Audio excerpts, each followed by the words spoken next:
제 꿈은 평범했습니다. 남들과 다르지 않았어요. 직업을 갖고 일을 하면서 돈을 벌다가 마음 잘 맞는 남자를 만나 결혼해서 아이를 낳고 그 아이들을 잘 키워서 결혼까지 시킨 뒤에는 남편과 평범하고 무탈한 노후를 보내는 게 꿈이었습니다. 하지만 역시나 인생은 뜻대로 되지 않는 거였습니다.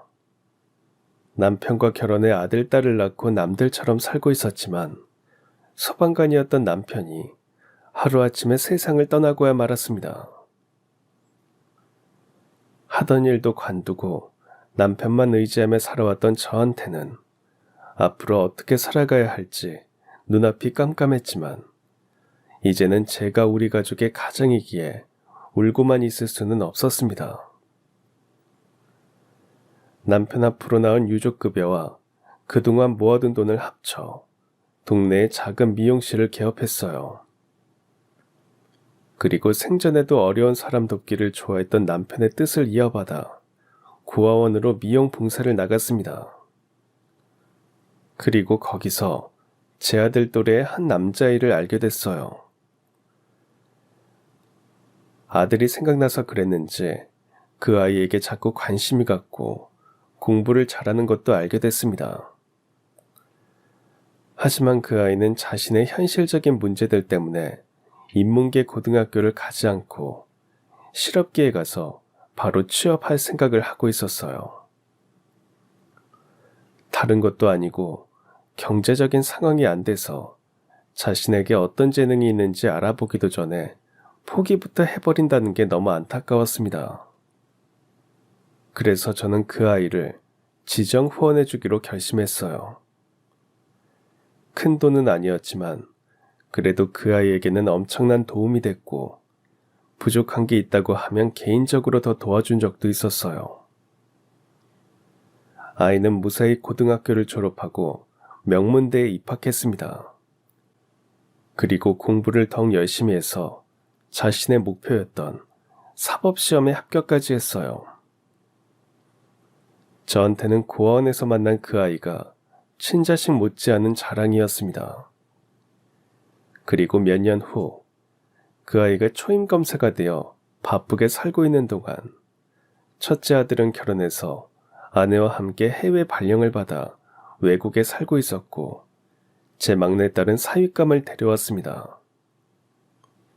사윗감은 딱 봐도 호감상에 성격까지 좋았어요. 그리고 외국계 회사에 다녀서인지 돈도 잘 벌고 저한테 잘 보이고 싶다면서 미용실로 자주 찾아왔습니다. 그러던 어느 날 어김없이 사윗감이 미용실 마감을 도와주고 있었는데 검사가 된 그 아이가 정말 오랜만에 저를 찾아왔습니다. 아주머니 저 왔습니다. 잘 지내셨어요? 이게 누구야? 우리 김은혁 검사님 아니야? 아휴, 그새 얼굴이 반쪽이 됐네. 일이 많이 힘들어? 요즘 신경 쓰이는 사건이 있긴 한데 괜찮아요. 오늘 첫 월급 받고 아주머니 생각나서 왔어요. 첫 월급 받으면 부모님한테 선물 사드리는 거라면서요? 여기 아주머니 선물인데 별거 아니에요. 그 아이는 월급을 받아 산 선물을 전해주고 일이 바빠 다시 사무실로 들어가 봐야 한다면서 돌아갔습니다. 그런데 며칠 후 생각지도 못한 일이 일어났습니다. 딸과 예비 사윗감이 와서 같이 점심을 먹고 미용실에 손님이 올 때까지 잠시 쉴 겸 커피를 마시고 있었는데요. 갑자기 가게로 제가 후원해서 검사가 된 그 아이가 경찰과 함께 들이닥쳤고 저와 딸이 보는 앞에서 예비 사윗감을 체포했습니다. 작은 마을에 살던 저는 늘 서울을 동경했습니다. 제가 살던 곳과는 다르게 서울은 크고 사람도 많고 활기찬 대도시였기에 비좁은 이 마을을 벗어나 그런 곳에서 한번 살아보고 싶었거든요. 그래서 고등학교를 졸업하자마자 꿈에 그리던 서울로 올라갔습니다. 그리고 미용 학원을 다니면서 기술을 배웠고 자격증을 딴 뒤에 2년 후 드디어 한 미용실에 보조로 들어가게 됐습니다. 매일 서 있어야 했고 선배 미용사들의 뒤치다거리에 몸이 3개여도 모자랐어요. 한창 바쁠 때는 쉬는 건 물론이고 밥 먹을 시간도 없었어요. 너무 힘들어서 고향에 있는 가족들이 그리웠지만 제 고집대로 올라왔으니 포기할 수는 없었습니다. 하지만 마음과 달리 실수는 계속됐습니다. 몸살 기운이 있는데 출근한 날이었어요. 그날은 컨디션이 안 좋아서 더욱 힘들었습니다. 그런 상태에서 한 손님의 머리를 감겨주게 됐어요. 아, 뜨거. 물이 너무 뜨겁잖아요. 이봐요. 지금 남의 머리 화상 입히려고 작정했어요? 손님, 죄송합니다. 정말 죄송합니다. 정신 똑바로 못 차려요? 아까 샴푸할 때도 눈에 들어가서 따가웠는데 내가 꾹 참았어요. 근데 또 실수를 해? 여기 사장 누구예요? 사장 나오라고 해요. 그날 사장님께 엄청나게 혼이 났습니다. 정숙 씨, 오늘 하루 종일 왜 이러는 거야? 내가 보니까 계속 멍하니 정신도 못 차리고 있던데 일을 하겠다는 거야 말겠다는 거야? 오늘뿐만이 아니야. 요즘 왜 그래? 정숙 씨가 계속 그러면 손님들 다 떨어져 나가. 그럼 책임질 거야? 방금도 그 손님 머리값 못 내겠다고 난리 친 거 봤어 안 봤어? 어? 사장님 죄송합니다. 제가 오늘 몸이 안 좋아서요. 몸은 나도 안 좋아 나도. 핑계대기는. 아무튼 한 번만 더 이런 일이 있으면 그때는 나도 못 봐주니까 정신 똑바로 차려. 저는 그때 사회생활의 냉혹함을 깨달았습니다. 어릴 때처럼 아프다고 해서 봐주는 곳이 아니었고 개인적인 사정이 있다고 해서 일일이 다 배려해주는 곳이 아니었죠. 아픈 것도 서럽고 혼난 것도 속상해서 점심시간이 되자마자 밖으로 나와 골목에 쭈그려 앉아 있었습니다. 그러고 있으니까 눈물이 나는 거예요. 훌쩍거리며 눈물 콧물 다 빼면서 울고 있는데 갑자기 제 앞에 손수건 하나가 쓱 나타났습니다. 저기요, 괜찮으세요? 손수건을 건네준 손의 주인공을 올려다보니 생전 처음 보는 어떤 남자가 서 있었습니다. 아까부터 서럽게 울고 계시길래요. 이걸로 좀 닦으세요. 감사합니다. 그날따라 외로워서 그랬는지 이렇게 달래준 사람을 만난 게 오랜만이어서 그랬는지 손수건을 받고 나니 눈물이 더 나왔고 그렇게 한바탕 실컷 울고 났더니 속이 시원해지는 것 같았습니다. 다 울고 나서 정신을 차려보니 손수건을 준 남자가 아직도 앞에 서 있었습니다. 다 오셨어요? 죄송해요. 여기서 계속 기다리신 거예요? 네. 그냥 너무 힘들어 보여서요. 무슨 일인지는 모르지만 울고 싶을 때 실컷 울고 나면 풀리기도 하잖아요. 이제 다 괜찮아질 겁니다. 감사해요. 근데 제가 지금 일하러 다시 가봐야 해서요. 이 손수건은 제가 빨아서 돌려드릴게요. 그렇게 미용실로 돌아와서 생각해보니 손수건을 돌려줄 방법이 없었습니다. 연락처라도 물어보려고 다시 골목으로 나가봤는데 남자는 온데간데 없었고 그 일은 그렇게 끝이 나는 줄 알았어요. 하지만 며칠 뒤 저는 그 남자를 다시 만나게 됐습니다. 바로 그 남자가 미용실에 손님으로 온 거였어요. 어서 오세요. 안녕하세요. 그때 저기 골목에서 울고 있던 분 맞죠? 아, 여기서 일하시는구나. 반가워요. 아, 네, 맞아요. 그때는 정말 고마웠어요. 오늘 머리 자르러 오셨어요? 우선 머리부터 감겨드릴게요. 이쪽으로 오세요. 머리를 감은 뒤 남자를 미용사에게 안내해주고 저는 평소대로 제 일을 했습니다. 그리고 남자가 머리를 다 하고 나갈 때 그 뒤를 따라가서 세탁해둔 손수건을 돌려줬어요. 저기 손수건이요. 그때 정말 잘 썼어요. 안 돌려주셔도 되는데 앞으로 이 미용실 자주 와야겠어요. 다음에 또 봬요. 이후 저희는 손님과 미용실 직원으로 한동안 마주치게 됐습니다. 남자는 제가 일하는 미용실에서 계속 이발을 했고 반갑게 인사하고 대화도 나누는 사이가 됐어요. 그 남자의 이름이 이영수라는 것도 알게 됐고 6개월 뒤 저는 드디어 보조에서 벗어나 커트를 할 수 있는 미용사가 되었습니다. 그리고 제가 맞이한 첫 번째 손님은 제게 손수건을 건네준 그 남자였습니다. 정수 씨 축하해요. 드디어 정식 미용사 됐다면서요? 감사합니다. 그래서 말인데요. 제가 오늘 영수 씨 머리를 잘라야 하는데 괜찮으시겠어요? 괜찮냐고요? 당연하죠. 첫 번째 커트 손님이라는 건데 제가 오히려 영광입니다. 그럼 오늘 잘 부탁드려요. 하지만 기대와 달리 저는 엄청 긴장한 탓인지 실수를 하고야 말았습니다.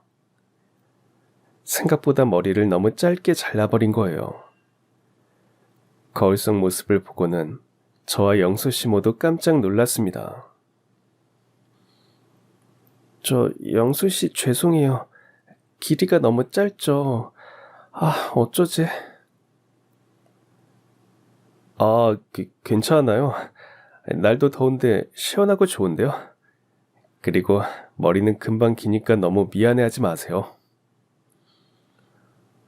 아니에요. 너무 미안해요, 영수 씨. 오늘 커트 비용은 안 받을게요. 그러면 안 되죠. 여기가 정숙 씨 가게도 아니고 이발비는 낼 겁니다. 대신에 그렇게 미안하면 밥이나 한 끼 사주세요.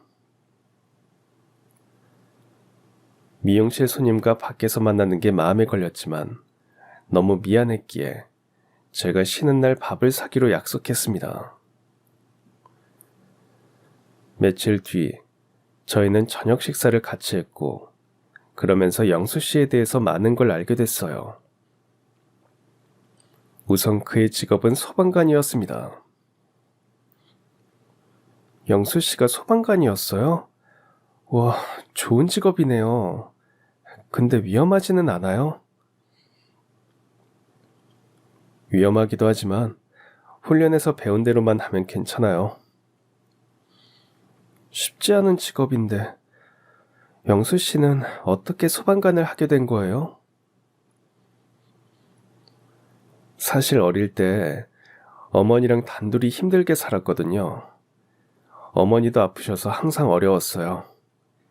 굶는 날도 많았고 겨울에는 연탄도 없어서 오들오들 떨면서 살았어요. 근데 동네 어르신들이 이런 사정을 알고 도와주셨고 그 덕에 먹고 살 수 있게 됐죠. 저도 그렇게 도움을 받아서 무사히 잘 자랐으니 저도 다른 사람을 도울 수 있는 직업을 택하고 싶었어요.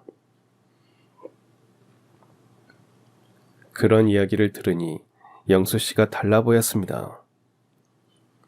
그리고 그 뒤에 저는 더욱 놀라운 말을 듣게 됐는데요. 그건 바로 영수 씨가 저를 좋아하고 있다는 사실이었습니다. 사실 미용실에 다니면서 정숙 씨를 쭉 지켜봤는데 마음이 계속 갔습니다. 그래서 머리 핑계로 오늘 저녁도 같이 먹자고 한 거예요. 정숙 씨, 제가 많이 좋아합니다. 저 역시 영수 씨가 싫지 않았기에 그날을 계기로 저희는 연인이 되었고 1년 뒤에는 결혼까지 하게 됐습니다. 남편은 성실했고 쉬는 날마다 봉사활동도 나가고 있었습니다. 주로 양로원에 갔었는데 저도 쉬는 날이 맞으면 몇 번 따라가곤 했었어요. 남편은 양로원에 계시는 어르신들이 꼭 돌아가신 어머니 같다면서 진심으로 대해드렸습니다. 그런 남편을 보며 저는 존경심도 느꼈어요. 그리고 이런 사람과 오래도록 행복하고 싶었습니다. 소방관이라는 직업 때문에 불안감이 있긴 했지만 저희 부부는 행복했습니다. 그리고 얼마 뒤 저는 아이를 갖게 됐어요. 임신한 몸으로 매일 서서 일하다 보니 종아리와 발은 항상 부어 있었습니다. 하루는 남편이 다리를 주물러주며 말했어요. 여보, 이제 홀몸도 아닌데 미용실은 그만두는 게 좋지 않겠어?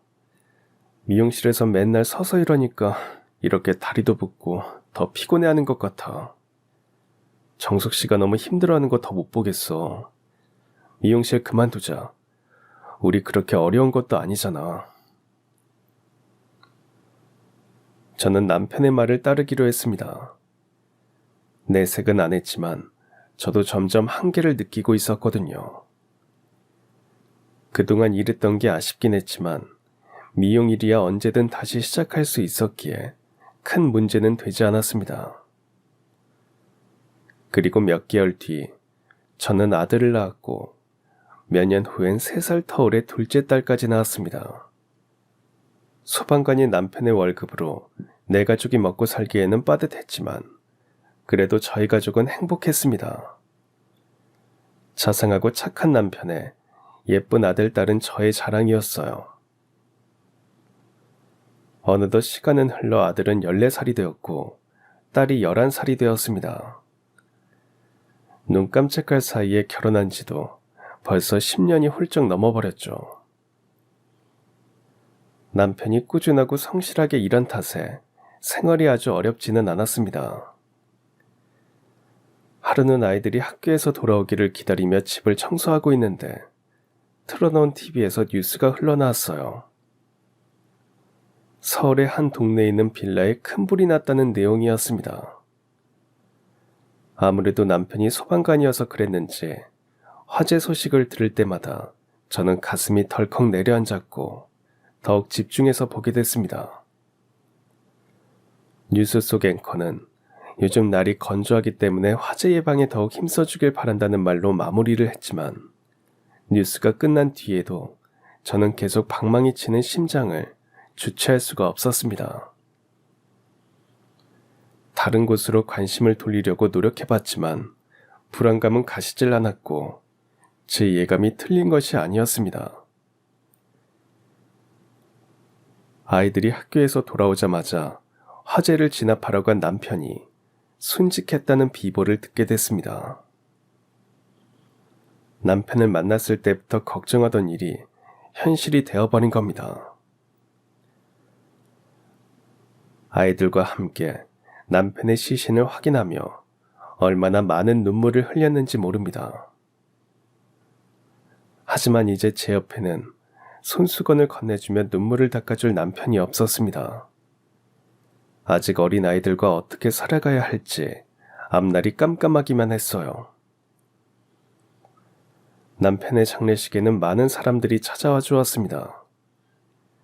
빈소에는 동료 소방관들은 물론이고 그동안 남편이 구해준 사람들로 가득했습니다. 고생에 비해 사람들이 그 노고를 알아주지 않는다는 생각에 서운할 때도 있었지만 이렇게 많은 사람들이 찾아와서 남편의 마지막 길에 인사를 해주는 걸 보니 짧았던 남편의 삶이 헛되지는 않았다는 생각이 들었어요. 그걸 보면서 남편의 영정 앞에서 저는 약속했습니다. 여보, 당신 가는 길에 인사하러 온 사람들 보이지? 당신 그동안 헛살지는 않았나 봐요. 당신 먼저 가서 애들이랑 어떻게 살아야 하나 앞길이 막막했는데 걱정 말아요. 당신이 그랬던 것처럼 이제는 내가 우리 가족 잘 보살필 거예요. 우리 큰아들 정훈이랑 막내딸 정서랑 씩씩하게 살아갈 거니까 하늘에서 지켜봐줘요, 여보. 남편의 죽음 이후 저는 다시 미용 일을 시작하기로 했습니다. 그래서 남편 앞으로 나온 순직 보상금과 유족급여, 그리고 그동안 모아온 돈을 합쳐서 동네에 작은 미용실을 오픈했어요. 아이 둘을 키우면서 일을 오래 쉬었던 터라 잘할 수 있을지 걱정이었지만 남편의 직장 동료들이 자주 와줬고 남편의 선행을 알고 있던 동네 사람들이 많이 도와줬습니다. 그래서 걱정했던 것보다 미용실은 잘 되는 편이었어요. 그렇게 생활이 안정되자 제가 받은 도움을 나누고 싶고 살아있을 때 봉사활동을 하던 남편의 뜻을 이어가야겠다는 생각이 들었습니다. 그래서 저는 미용 봉사를 해보기로 했고 집에서 1시간 정도 떨어진 외진 동네에 있는 고아원에 찾아가 원장님을 만났습니다. 저기 실례합니다. 혹시 김원희 원장님 계시나요? 제가 원장인데요. 아, 전화 주신 박정숙 씨 맞으시죠? 어서 오세요. 반갑습니다. 저희 애들 머리를 잘라주고 싶다고 하셨죠? 네, 제가 미용 봉사를 와도 괜찮을까요? 당연하죠. 봉사라는 게 생각은 할 수 있어도 실천하는 게 어려운데 이렇게 큰 마음 먹어주셔서 감사합니다. 저는 한 달에 한 번씩 고아원에서 미용 봉사를 하기로 약속했고 다음 주에 바로 아이들에게 이발을 해주러 고아원을 다시 찾았습니다. 아이들은 대부분 저희 아들, 딸과 비슷한 또래였고 그래서인지 더욱 마음이 쓰였습니다. 아이들은 사랑과 정이 고파서 그런지 처음 보는 저한테도 스스럼 없이 다가와줬어요.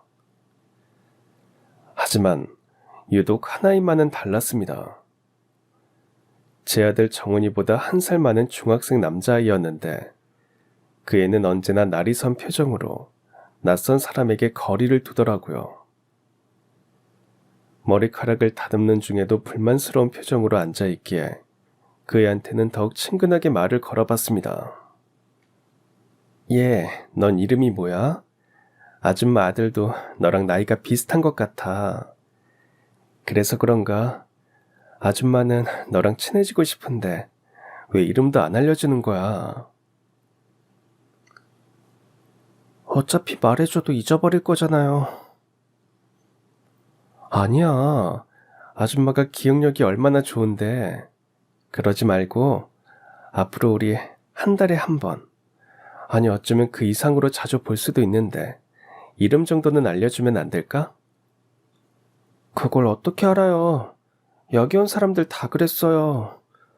처음에만 자주 올 것처럼 하다가 친해질만 하면 안 오고 자기 목적 이루면 언제 그랬냐는 듯이 발길을 싹 끊었다고요.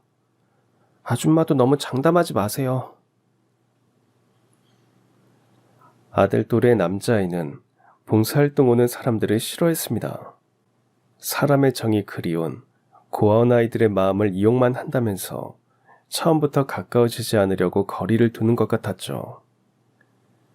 이런 아이의 문을 열려면 100마디 말보단 행동으로 보여주는 게 좋을 것 같다는 생각을 했고 저는 정말 꾸준히 고아원에 갔습니다. 처음에는 한 달에 한 번만 갈 생각이었는데 막상 봉사활동을 시작해보니 아이들도 보고 싶고 해서 2주일마다 가게 됐어요. 저는 그곳에 있는 아이들의 머리를 다듬어주고 엄마처럼 이모처럼 진심을 다했습니다. 그랬더니 거리를 두던 그 남자아이도 마음의 문을 조금씩 열어줬어요. 너 정말 이렇게 계속 이름도 안 알려줄 거야? 아줌마 너무 서운하다. 그래도 우리가 만난 지가 벌써 몇 번째인데. 은혁이요. 뭐? 방금 뭐라고 했어? 제 이름이요. 은혁이라고요. 김은혁.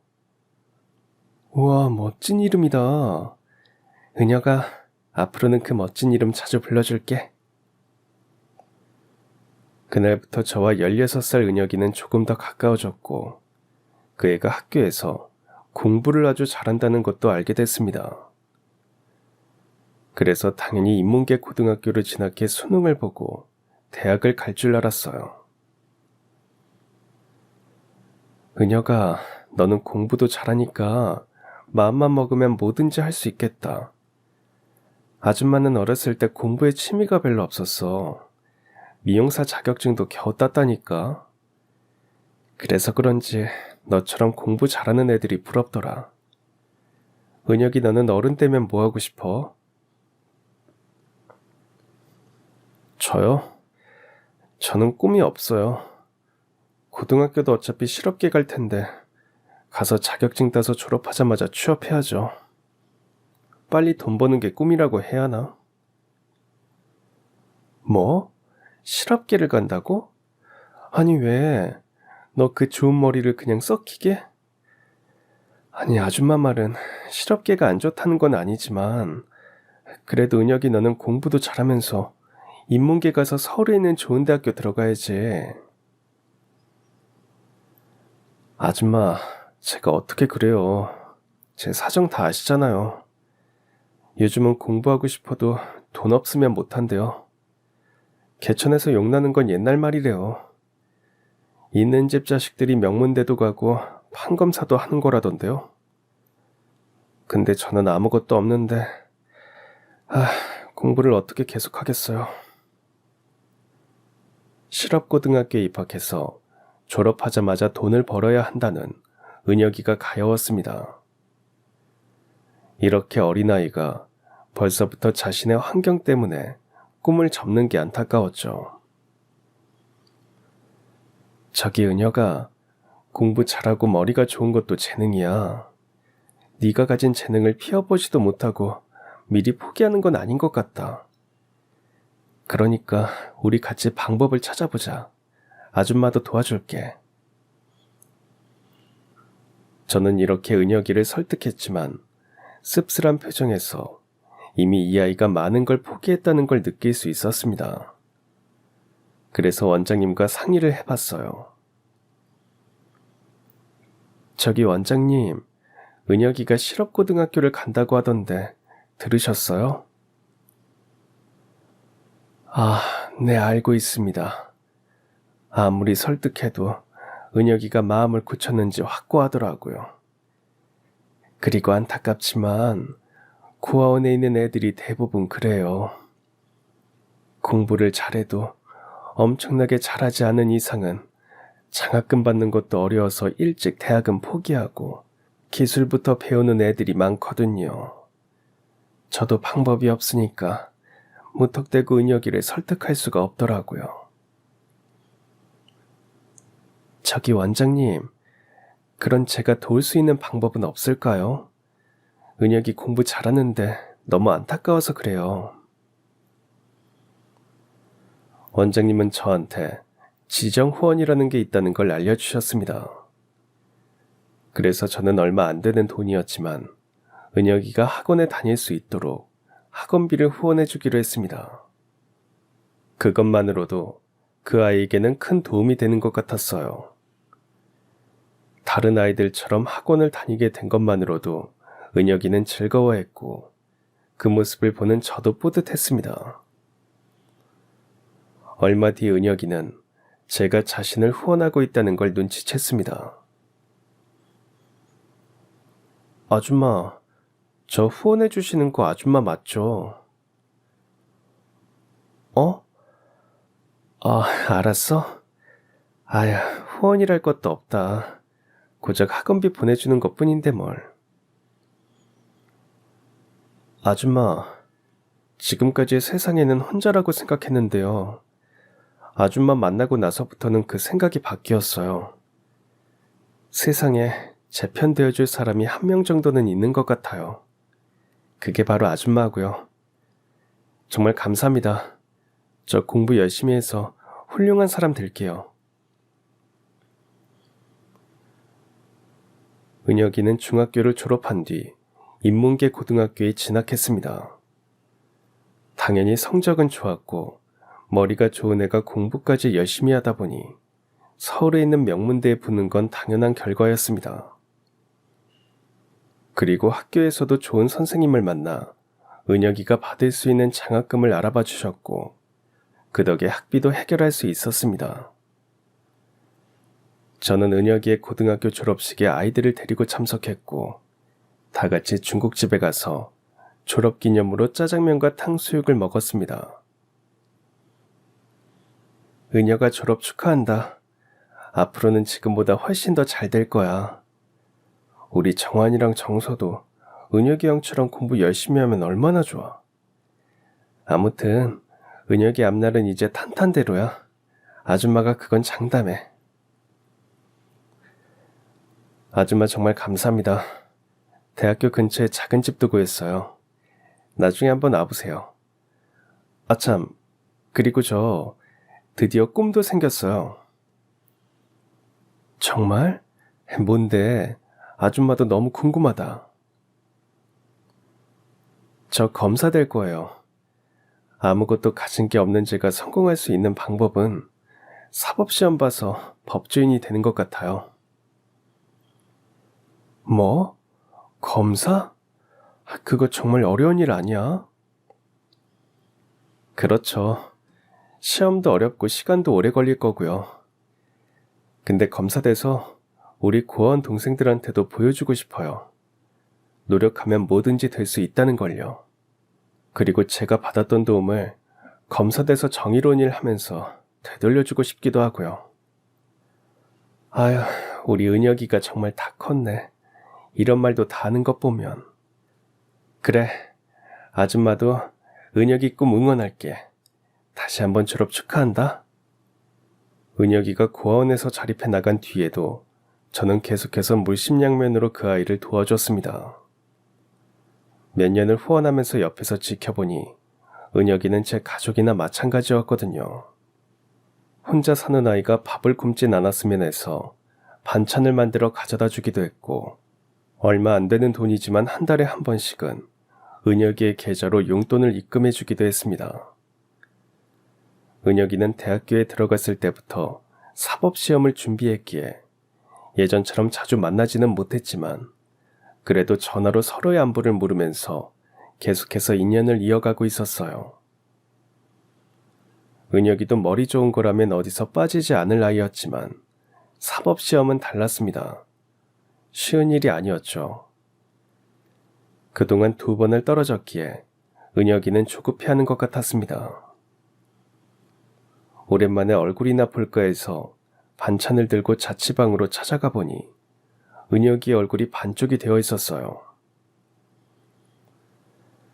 어머, 은혁아, 너 얼굴이 왜 이렇게 야위었어?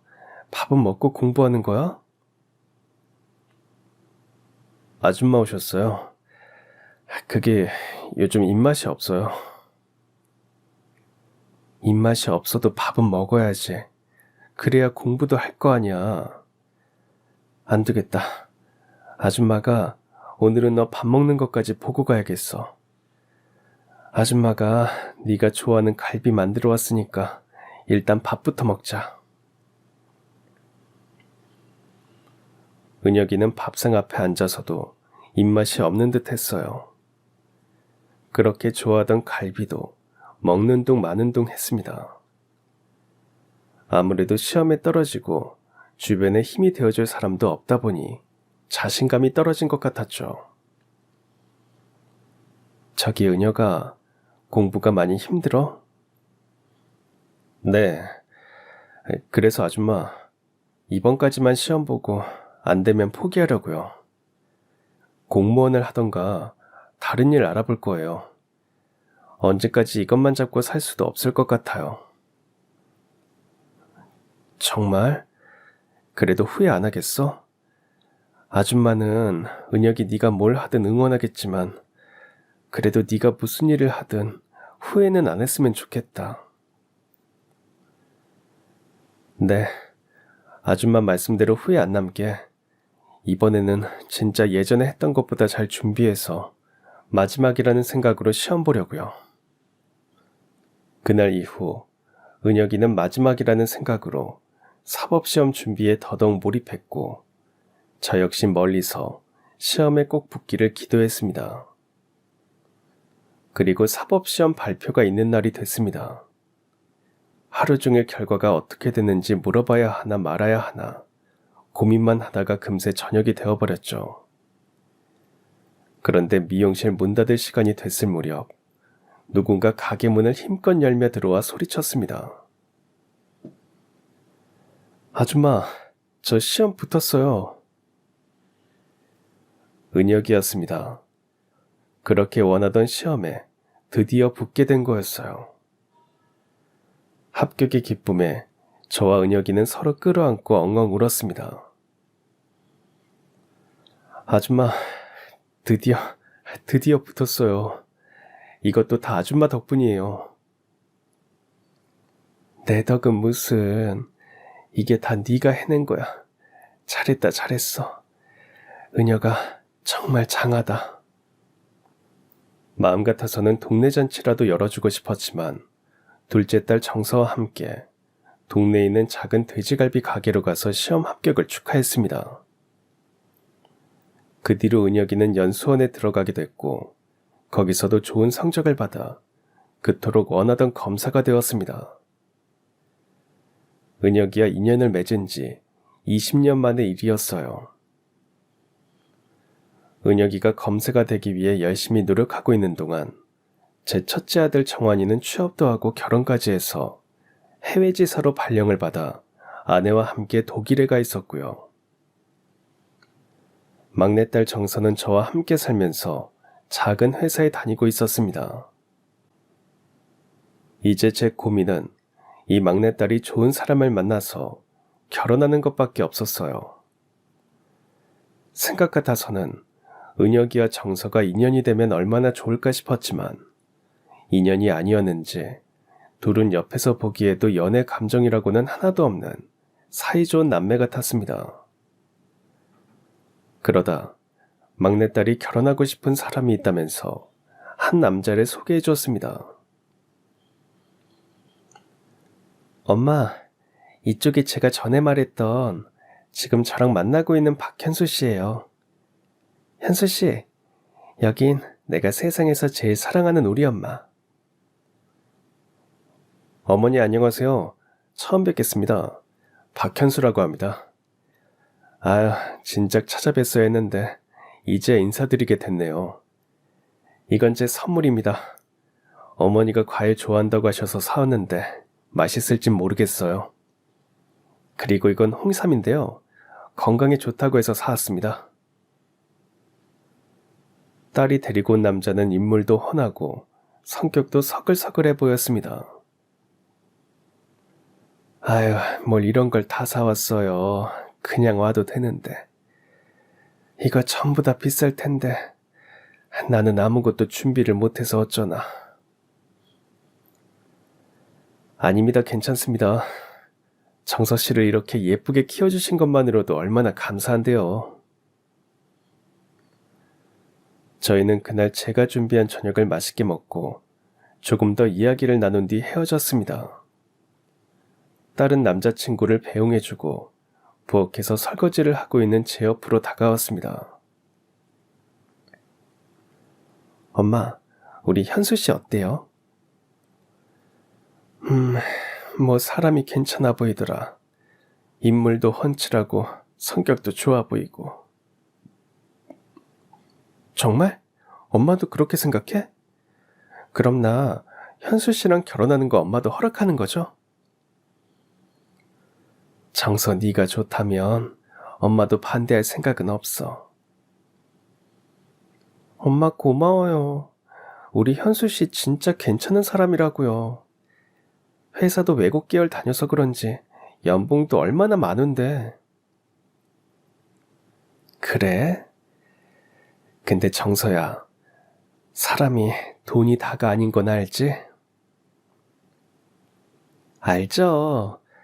그리고 뭐 내가 돈만 보고 결혼한다고 하겠어요? 나한테도 얼마나 잘해주는지 몰라요. 그리고 현수 씨가 부모님이 일찍 돌아가셔서 엄마한테도 잘하겠다고 나랑 약속했단 말이에요. 아무튼 엄마도 허락해 주셨으니까 본격적으로 결혼 준비도 시작해야겠다. 엄마, 현수 씨 잘 봐줘서 고마워요. 딸이 그렇게 좋아하는 모습을 본 건 오랜만이라 제 마음도 놓였습니다. 그리고 예비 사이는 저희 집에 인사를 온 이후부터 저한테도 정말 잘해줬습니다. 미용실 청소도 도와줬고 점심시간에는 제가 외로울 것 같다며 저랑 같이 밥을 먹기도 했고요. 문 닫을 시간이면 찾아와 뒷정리를 해주기도 했습니다. 아니, 현수야, 이렇게 와서 나 도와주는 건 좋지만 회사 다니는 사람이 이래도 되는 거야? 사람들이 뭐라고 안 해?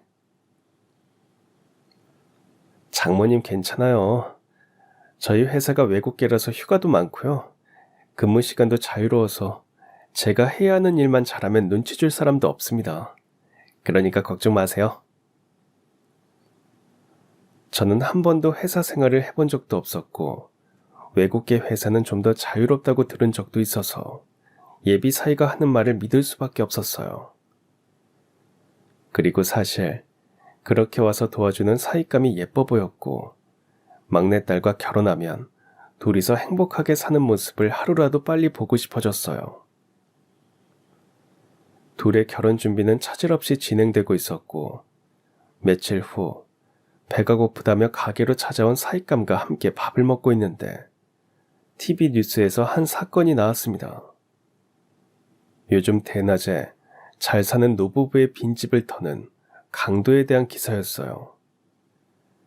귀중품이나 현금을 털어가는 것은 물론이었고 심지어 집안에 사람이 있으면 목격자를 없애기 위해 험한 짓도 서슴지 않는다는 내용이었죠. 실제로 강도를 마주쳤던 몇 명의 노인은 강도가 휘두른 흉기에 맞아 심각한 부상을 입고 혼수 상태에 처해 있다고도 했습니다. 이 사건은 현재 검찰청으로 넘어가 검찰과 경찰이 범인을 잡기 위해 최선을 다해 수사 중에 있다는 말로 뉴스는 마무리됐습니다. 그걸 보고 너무 화가 난 나머지 욕이 절로 나왔습니다. 세상에, 어떻게 저렇게 못된 놈이 있어? 대담하기도 하지. 어떻게 대낮에 저런 범죄를 저지를 수 있지? 일부러 힘없는 노인들 집만 골라서 터는 걸 보면 아주 악질이구만, 악질. 자네 그렇게 생각 안 하나? 네? 그렇죠. 세상에 뭐 저렇게 나쁜 놈이 다 있대요. 대체 우리나라 경찰은 뭐 하는 거야? 어떻게 된 게 저런 강도 하나 못 잡고 이 지경이 되게 만드냐고.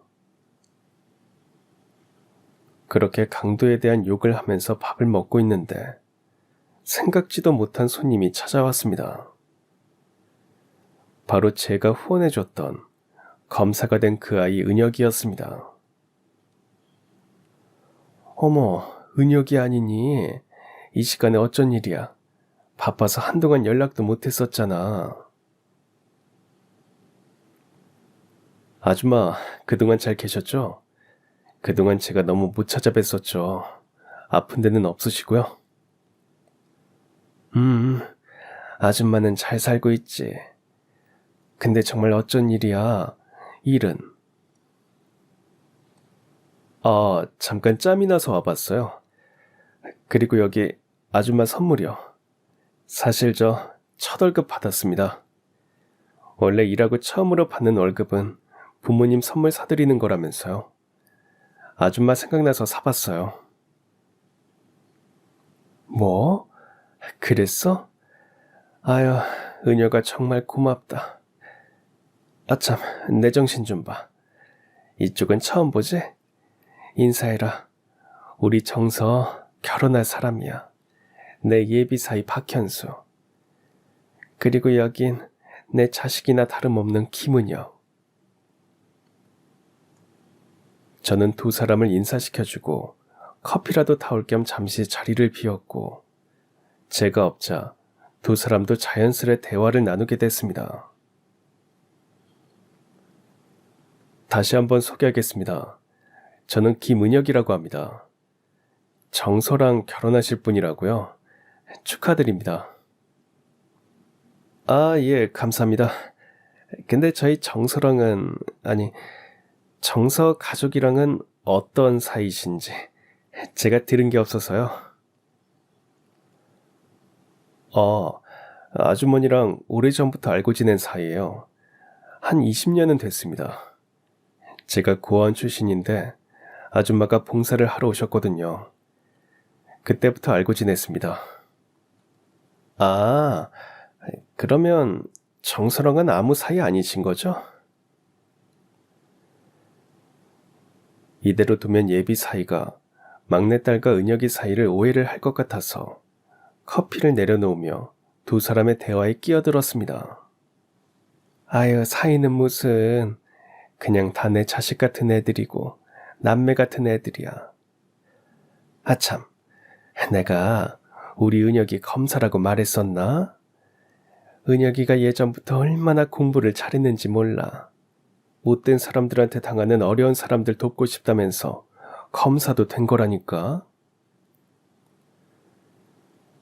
예비 사이는 은혁이의 직업이 검사라는 말을 듣자 놀라는 눈치였습니다. 그리고 은혁이는 대뜸 예비 사위에게 이런 말을 했습니다. 저기 현수 씨라고 하셨죠? 근데 혹시 우리 어디서 만난 적이 있습니까? 낯이 익은 것 같아서요. 아, 예? 만난 적은 없는데요. 저 평소에도 그런 소리 자주 듣습니다. 얼굴이 흔하게 생겨서 그런가? 아유, 이 성형수술을 하던가 해야지만. 예비 사위는 농담으로 받아쳤지만 은혁이의 표정을 보니 뭔가 심각했습니다. 은혁이가 다시 사무실로 돌아가 봐야 한다고 일어설 때 저는 배웅을 하려고 미용실 밖으로 따라 나섰어요. 은혁아, 표정이 안 좋던데 무슨 일 있는 건 아니지? 아니에요. 근데 정서는 결혼 언제쯤 할 예정이에요? 아, 그게 몇 달 안 남았어. 나중에 정식으로 다 같이 밥 한번 먹자. 네, 아줌마 연락 주세요. 제가 지금 사건 하나를 맡게 돼서 조금 바쁘긴 한데 그건 마무리되면 시간이 생길 거예요. 그럼 이만 가볼게요. 다시 연락드리겠습니다. 몸 조심하시고요. 그리고 집에서 나가실 때는 집안 단속도 잘하셔야 해요. 요즘 세상이 흉흉하잖아요. 은혁이를 배웅하고 가게로 들어오자 예비 사위가 말을 걸었습니다. 장모님, 저 성형수술을 할까봐요. 수술? 갑자기? 아니, 매번 처음 보는 사람인데도 어디서 본 적 없냐고 물어보니까 은근 스트레스네요. 장모님이 보기에도 제가 그렇게 흔한 얼굴이에요? 자네가 인상이 좋아서 그래, 인상이. 아휴, 수술은 무슨, 지금이 딱 좋아. 거울을 들여다보면서 눈을 땡길까 코를 세울까 말하는 예비 사위를 보면서 장난으로 실없는 소리를 한다고 생각했습니다. 검사가 된 은혁이와 예비 사위가 만나고 일주일 정도가 흘렀습니다. 그날은 딸과 예비 사위감이 와서 같이 점심을 먹고 미용실에서 손님이 올 때까지 잠시 쉴 겸 커피를 마시고 있었는데요. 갑자기 가게로 사람들이 들이닥쳤습니다. 경찰입니다. 다들 움직이지 마십시오. 경찰이라는 소리에 깜짝 놀랐는데 갑자기 예비 사위가 문 밖으로 뛰쳐나가려고 했습니다. 하지만 근처에 있는 다른 경찰들에게 제지를 당했고 2명의 경찰이 예비 사위의 양팔을 단단히 결박하고는 말했습니다. 박현수 가만히 있어. 박현수, 너를 노부부 강도 사건 용의자로 체포한다.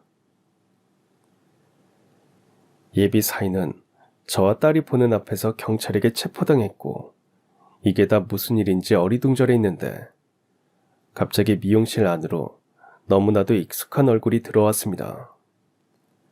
바로 검사가 된 은혁이었어요. 그리고 경찰들은 은혁이를 향해 이렇게 말했습니다. 김 검사님, 용의자 박현수 확보했습니다. 수고하셨습니다. 우선 경찰서로 데려가시고요. 저는 잠깐 여기 이분들과 이야기 좀 나누다 가겠습니다. 은혁이는 너무 놀라 바닥에 주저앉아 있는 저와 딸에게 다가왔습니다. 아줌마, 정서야, 많이 놀라셨죠? 이게 다 무슨 일인지 제가 설명해 드릴게요. 박현수라는 저 자식, 그동안 제가 조사하고 있던 사건의 용의자였어요. 최근에 대낮에 잘 사는 노부부 집만 터는 강도 사건이 있었거든요. 피해자랑 부상자도 많아서 뉴스에도 나왔는데 혹시 보신 적 없으세요? 그 말을 듣자 얼마 전 예비 사위와 미용실에서 점심을 먹으면서 봤던 뉴스가 떠올랐습니다. 그때 분명 사익감도 같이 못된 놈이라면서 욕을 했었죠. 근데 그 범죄의 용의자가 바로 딸의 남편감이었다니. 저는 온몸에 소름이 돋았습니다. 나도 그 뉴스 봤다. 아니 그럼 우리 사익감이 범인이라는 거야? 네, 제가 조사한 바에 의하면 맞는 것 같습니다, 아줌마. 그동안 정말 이상한 점이 하나도 없었어요? 없었어. 나랑 정서한테는 너무 잘하고 착하고 그랬어. 은혁아, 어떻게 이런 일이 있을 수가 있니? 너는 어떻게 알게 된 거야? 월급 탔다고 찾아온 날이요. 다시 사무실로 돌아가서 제가 맡은 사건 파일을 살펴보고 있는데 그 서류 속에서 본 몽타주랑 아줌마 사익감 얼굴이 너무 닮았더라고요. 그래서 다시 알아보기 시작한 거예요. 은혁이는 얼마 전 뉴스에서 나온 노부부 빈집 털이범에 대한 사건을 조사 중이었습니다. 범인이 어찌나 철저한지 강도짓을 하기 전에 CCTV도 다 돌려놨고 자신의 흔적을 하나도 남기지 않아서 단서가 없었기에 범인을 특정해서 잡는 데 어려움을 겪고 있었어요. 그런데 몇 주 전에 드디어 목격자가 등장했습니다. 빈집인 줄 알고 털었던 노부부의 집에 가정부가 있었던 거였죠. 가정부는 강도가 든 걸 직감하자마자 몰래 숨어 있었고 하늘이 도왔는지 다행히 들키지 않았습니다. 그 가정부가 목격한 걸 토대로 몽타주를 만들었는데 그게 도움이 된 거였습니다. 은혁이는 제 미용실에 다녀간 날 사건 자료를 처음부터 다시 검토해봤고 제 사익감이라 소개받은 남자가 범인일 것 같다는 의심을 품게 됐습니다. 그래서 곧 같이 조사 중인 경찰들에게 이 사실을 알리고 저희 미용실 근처에 잠복해 있다가 예비 사위의 사진을 찍어 얼굴을 확보한 뒤에 목격자인 가정부에게 보여줬고 범인이 맞다는 말을 듣자마자 체포를 하러 온 것이었습니다. 정서야, 아줌마, 한 가지 더 드릴 말씀이 있는데요. 놀라지 마세요. 박현수 저 인간 강도 전과만 수두룩해요. 몇 년 전에도 잡혀 들어갔다가 1년 반 전에 출소했더라고요. 진짜 모르셨던 거예요? 막내딸은 이 말까지 듣자 그대로 정신을 잃고 쓰러졌습니다. 딸은 자신이 그토록 사랑했던 사람의 모습이 전부 거짓이었다는 것에 배신감을 느꼈고 많이 힘들어했어요. 옆에서 그 모습을 지켜보는 저 역시도 마음이 아팠습니다. 하지만 한편으로는 결혼 전에 이 모든 사실을 알게 된 게 다행이라는 생각도 들었어요. 그리고 며칠 뒤 은혁이에게서 범인의 자백을 받아냈다는 소식을 듣게 됐습니다. 아줌마, 박현수 자백 받았습니다. 이제 재판받고 감옥 갈 거예요. 그래? 잘 됐구나. 근데 왜 그랬대? 왜 그런 짓을 했대? 젊은 사람이 어디 할 짓이 없어서 그런 못된 짓을 해. 그게 출소하고 잘 살아보려고 했는데 우연히 정서를 보고 반해서 무조건 결혼해야겠다는 생각이 들었대요. 근데 가진 게 하나도 없으니 돈이 필요했던 거죠. 강도질도 제주라고 빨리 돈 버는 방법이 그것밖에 없어서 잘 사는 동네에 빈집을 털고 다녔대요. 나 참 기가 막혀서 말도 안 나온다. 그러면 그동안 나한테 준 용돈이나 선물 그런 게 다 강도짓 해서 만든 거야? 아휴, 나 지금이라도 그 자식이 준 것들 다 갖다 버릴란다. 아참 은혁아, 그러고 보니 네가 왔다 간 날 박현수 그 자식이 말이야 성형을 하겠다고도 했었어. 성형이요? 왜요? 그때는 그냥 농담인 줄 알았는데 네가 검사인 거 알았던 날이잖니. 네가 만난 적 없냐고 물어보기까지 했으니 불안했겠지. 그래서 얼굴까지 바꾸려고 한 거 아닐까? 제 예상은 정답이었습니다. 실제로 박현수는 은혁이를 만나고 난 뒤 혹시라도 자신을 알아볼까봐 얼굴 세탁을 하려고 성형수술 날짜까지 잡아뒀었고요. 수술비를 마련하기 위해 또 다른 범죄를 계획 중이었다는 것까지 밝혀졌습니다. 한동안 저희 가족은 충격 속에 살아야 했습니다. 저보다도 막내딸이 받은 정신적인 충격이 심했죠. 범인은 이미 감옥에 있지만 어디선가 나타날 것 같은 불안함에 밤에 혼자 길을 다니는 것도 힘들어했습니다. 그걸 알게 된 은혁이는 시간이 날 때마다 막내딸의 퇴근을 함께 해줬어요. 그렇게 몇 달간 둘이 밖에서 만나는 날이 늘어나면서 마침내 은혁이와 제 딸은 연인이 되었습니다. 둘이 사귀고 있다는 말을 들었던 날, 저는 너무 기뻤습니다. 사실 나는 너희 둘이 잘 되길 바랬었어. 근데 그렇게 오랜 시간 알고 지내도 아무런 일이 없기에 정말 남매처럼 지내나 보다 했었지. 그런데 결국엔 너희 둘이 이렇게 잘 됐구나. 엄마는 정말 너무 기쁘다. 은혁아, 너는 우리 집 식구가 될 운명이었나 보다. 1년 뒤, 은혁이와 막내딸 정선은 결혼식을 올렸습니다. 저는 혼조석에 앉아서 두 사람의 결혼을 세상 누구보다 축하해 줬습니다. 사람의 인생은 어떻게 될지 모른다더니 그 말이 딱 맞는 것 같습니다. 제가 후원했던 아이가 검사가 되고 그 아이 덕에 안 좋은 일을 피할 수 있었고, 그리고 이제는 사이가 되어 가족이 되었으니 말이죠. 저희 가족은 요즘도 계속해서 봉사활동을 나가고 있고요. 제가 그랬던 것처럼 우리 사이는 자신의 도움이 필요한 사람들을 도와주며 살고 있습니다. 그리고 사이가 된 은혁이는 항상 이런 말을 합니다. 앞으로도 어려운 사람을 돕고 도움이 필요한 사람을 외면하지 않고 조금 더 살기 좋은 세상을 만들기 위해 노력하겠다고요. 그런 은혁이를 보면 어려운 상황 속에서도 정말 잘 자라준 것 같아 너무 대견합니다. 사람은 누구나 인생이라는 여정 속에서 몇 번쯤은 어려움을 만나게 됩니다. 생각해보면 저도 그랬고 은혁이도 그랬죠. 하지만 그런 힘든 시기를 만났다고 해서 계속 그 자리에 주저앉아 있으면 평생 바뀌는 건 없을 겁니다. 자신이 노력하고 방법을 찾는다면 얼마든지 그 고비를 넘길 수 있습니다. 그래서 저는 자신 있게 말할 수 있습니다.